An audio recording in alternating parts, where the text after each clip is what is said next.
Alo whaaftai e se pati mai. Ua whau mai le whawhiawhianga. Siva whaaleanga nou. Fianga sa o whaam sa malau. Le rio le tu i arponi foi man whaasau mo pia sa foto.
Pat mai, solo mai, whawhiawhianga mata mo whie,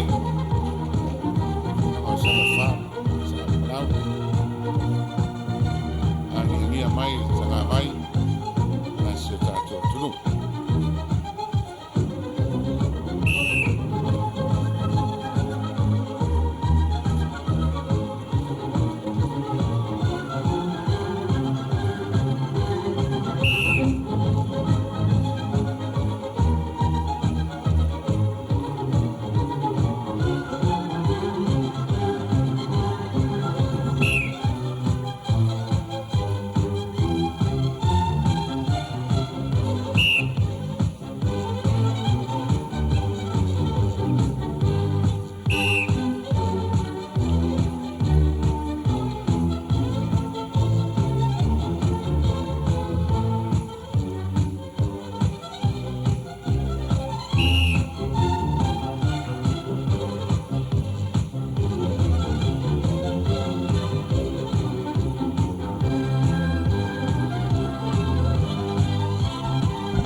se mai stato pati na o alo atu ya sa fotu mori mai le fafianga matango fiel na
Adi, right?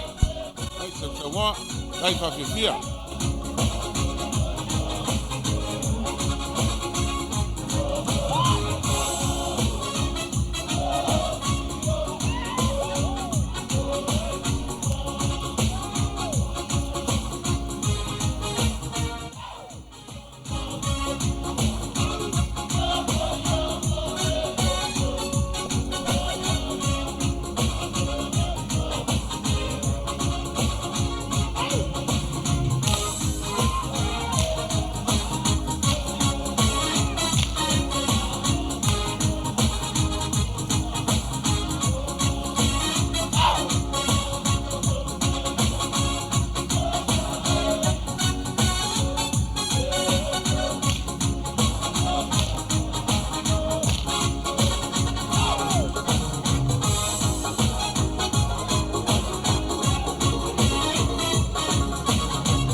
Yo, Aliay, Acutia, Maru, la Panauria, ay, Boreole, nea.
Alo, e se pat mai na ua, to sisi mai fu o failo.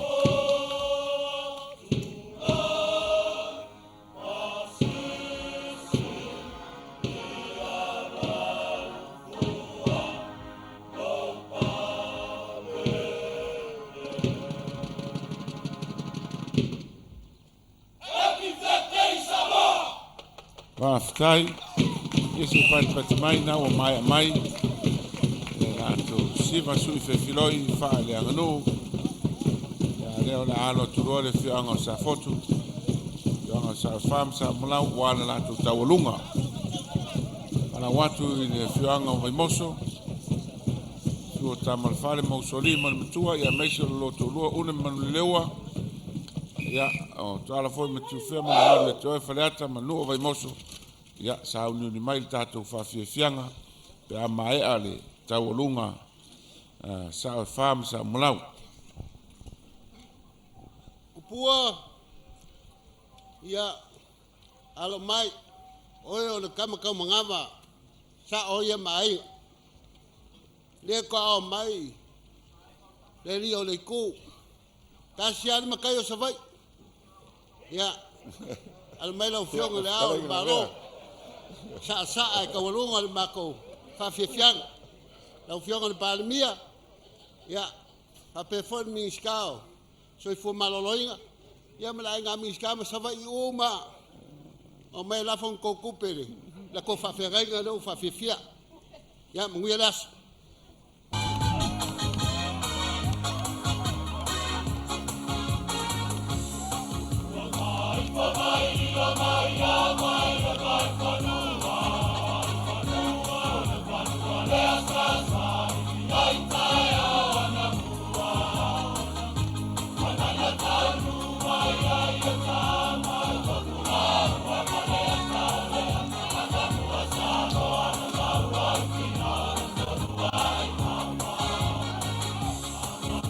mai lau fiong al kemala ngo lau fiong al palmia ula e pasailele tom fayaku se ko fa lau fiong al palmia malo sa mo sifo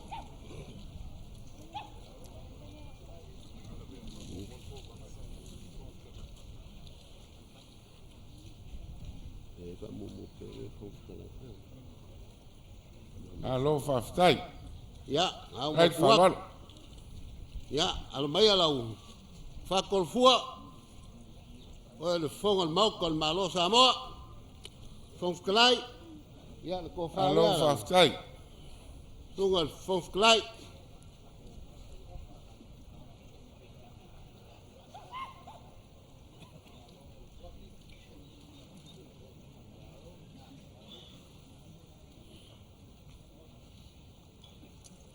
ya mau kuaku le fal fonflai ya al mai lau yong al kovanga malo kele Amerika Samoa ko fa yaku sa fa mainga ko fa lau fiong Alo faftai. Kai falo alo. Ei se mangaku kai fongo man komiti tu totasi o la liu wala le lupe. kai Fa lo long mau lungo ngi kayao. kwaingu yo kal kongo lewa mai a foi fa lolonga ma kiunga sa fa mainga ma ngai foi au siva ya le la fo leo la ko fa fam kwaing Kai. Ia fa inga pungi makakongo yo le wa apa pungi lo. Kai fa lo. ya fa kai so makoleo io le malo ya kai fo au valaulia ya fai fo wese me wo sala ngai O ia, kasi fo yak.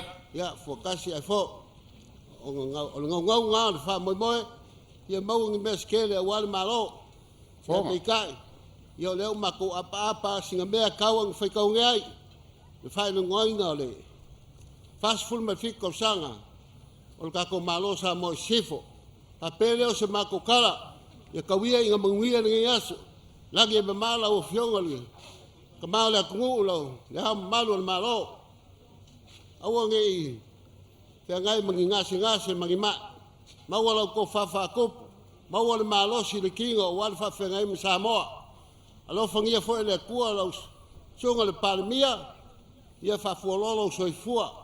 Mawala malosi. Wa kinga alo kako malo. Mole lumungai makayao. Ia manguia le awala ulia. Falaban makokoko manguia kakuas. Alo whaftai na vea, le koe whasil sa maku leo, le a whiwaka kai o tātou tunu. Kalanga e kia i au whaalo mau piunga le tae au. Mori atu le nganga whaftai, ia o le talo, whatutumu e le tua meo whangao ngao.